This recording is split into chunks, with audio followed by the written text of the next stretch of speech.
What's up, guys, gals, and my modern caveman? Today, I'm in the beautiful wilderness of my gun range because I'm shooting restricted weapons. So, today is one of my favorite handguns. A lot of my friends that are in Alaska, the guides out there, it's really taken up as their sidearm of choice against grizzlies in defense. That's the Glock 20 Gen 4 in 10mm.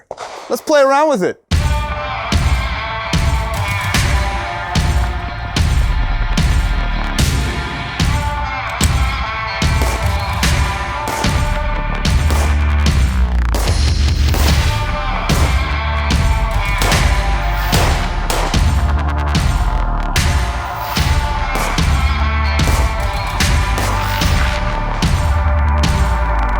All right, so I just shot that hollow point. That's some crazy stuff. A lot of my friends, I mentioned the guides up north, and if this is something that you're interested, they're using the hard cast lead. I never actually shoot this. I've put a couple rounds just to feel what it's like, but unfortunately I can't go in the bush with this bad boy anyways. But just to show you, you can see there's some, that's the hard cast lead.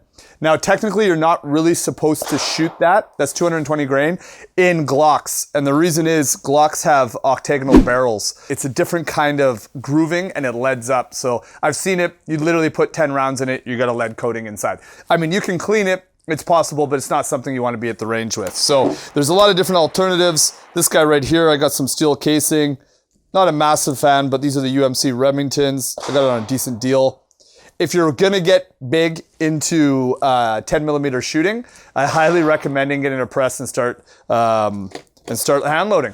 What's up, guys? Welcome back to the cave. I'm Sean. If you're wondering what I'm wearing, I mean, we're in December. It's the festive season. So I got my favorite Christmas movie shirt on, and that's Die Hard, so Nakatomi Plaza. So anyways, let's dive in because he wasn't an FBI investigator, but he was a cop. Before we talk about the Glock 20, we gotta talk about why is the Glock 20 so popular? And that's because of this bad boy right here. And that's the 10mm. This is an incredibly powerful, not the most powerful, but incredibly powerful semi-automatic. It's a test why they call it the 10mm auto. It was actually developed in 1983 by John Cooper. It was adopted in 89, I believe, because of a mass shooting and in 86. The FBI were unable to drop some assailants that had body armor on. So they've decided to transfer all of their weaponry to, their handguns to this 10mm round. Unfortunately, if you know the whole story, a lot of people weren't able to keep, because they were shooting, I believe, the Colt Delta, but they weren't able to keep it on target because obviously it recoils substantially more than a lot of the 9mm. So instead, that's where the 40 ACP came from. The 40 Smith & Wesson came from, which is basically the exact same thing as the 10mm, just shorter and weaker, like 40 S&W. So this has been really buried in time until, and I wouldn't say recently, but until really made popular again by the firearm we're talking to, this one that you saw me shooting earlier, and that's the Glock 20. This is the Glock 20 in 10mm auto. Obviously, it's the only one that comes with. There is a Glock 20, let me just double check this. Glock 29, I believe. They're very rare here in Canada. Yeah, Glock 29 also comes in 10mm auto. This is probably the most popular one. This is a Gen 4, just to make sure everybody can see. It's completely empty, nothing in it, no rounds. This is the Gen 4, so it is the latest of the edition. There isn't a Gen 5 version as we speak right now. You can change out the back straps. It has an upgraded trigger. And the main difference, why I would highly suggest, because pricing is very similar these days, why I would suggest going for the Gen 4 versus the Gen 3 is that it actually has two recoil springs versus one. So when you're dealing with as you guys can see, heavier kick, it's important to make sure that this entire thing is toughened right up. And I found that in the 10mm auto, the Gen 4 is definitely worth stepping up. Also, when you start using rounds like these guys right here, these bear loads, these are HSM. There's a lot of other different companies that have them. This is actually lead that I was talking about. I wouldn't really recommend that in a Glock, but for a self-defense situation when you need it against a bear, it's definitely got a better penetrating factor. So the Glock 20, why the Glock 20? Why has it become so popular? Well, There's a couple main reasons why it's come back into demand. A, you look in Alaska and a lot of different places where you're looking against not so much, you know, civilian protection or not so much protection against your fellow not so nice neighbor. It's more against dangerous animals. No, bear, no! Stop it, bear, stop it! No, bear, no, don't eat me!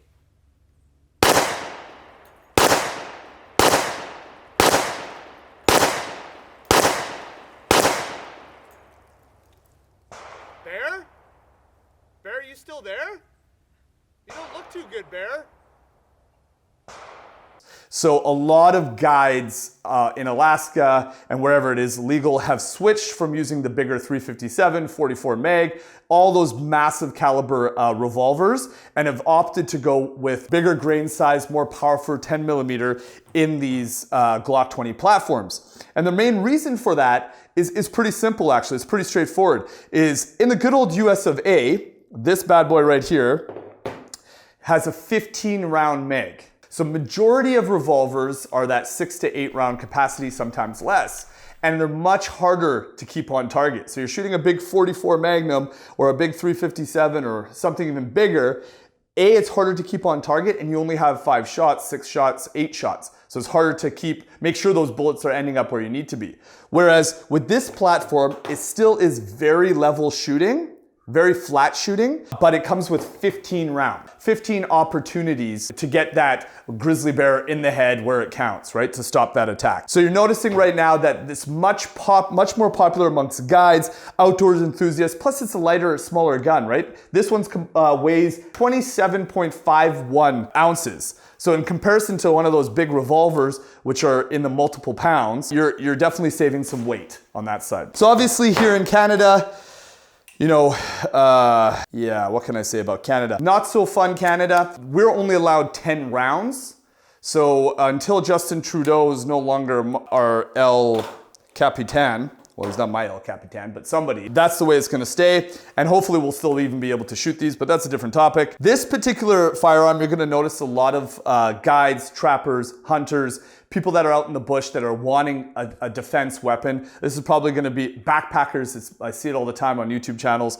The defense of this, you can look at a couple YouTube channels where they literally shoot bear skulls as well as put hide, leather, and fat, and all that kind of stuff in front of it. And the penetration amongst this, there's not a massive difference between this and the 44. Now, obviously, the 44 Magnum's substantially more powerful, but like we were saying before, you know, you can see some video of me shooting here. I can put a very potent group of 10 rounds into an animal consistently, fast, and accurately, whereas with a revolver, it's much more difficult. It's the main reason why they're using this as a defense against grizzly, is because you can put that many rounds pretty consistently, pretty quickly, right on target. I mean, we're not too far back, we're like 12 yards back, but still, to be able to come up with a group that's a little bit over an inch, it's pretty good.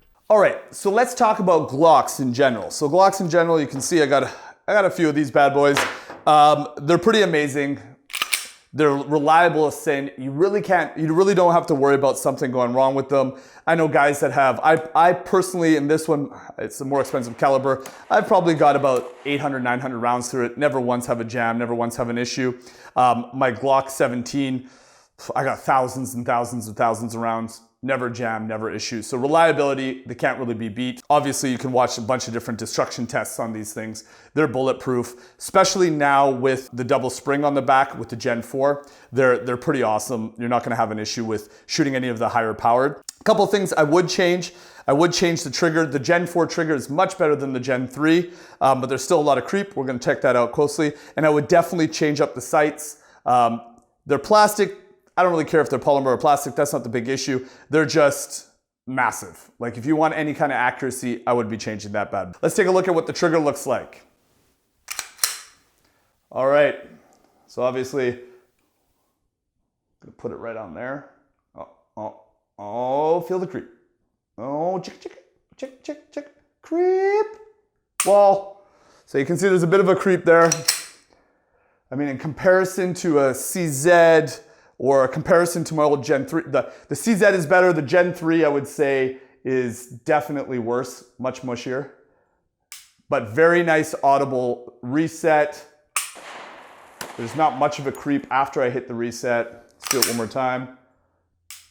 Click, bang. So, I mean, that's massive when we're talking about bear protection, when we're talking about an animal charging you, when you're talking about your life at risk. To be able to put 15 rounds downwind at those guys is pretty importante. So this particular one is made in Austria, because we're in good old Canada A, so where they're not American made, but obviously a lot of the ones in the States, or most of them, are made in the United States. I absolutely love this gun. I wish I had the opportunity to take it into the woods and use it as a protection weapon and have that thing, but unfortunately we're not allowed to. We're stuck to the range. That is what it is. But if you're watching from the States, please go ahead and grab one of these and make sure that you use every right that you possibly have to enjoy that great outdoors and to be protected with it as well. That's all I got for today. If you don't think that Die Hard is a Christmas movie, don't subscribe. You probably want to subscribe to Disney or something. This is the wrong channel for you. But if you do think it's a Christmas movie, then subscribe, comment below, like, share. Let's grow this family, because it's time to see more gun reviews, right?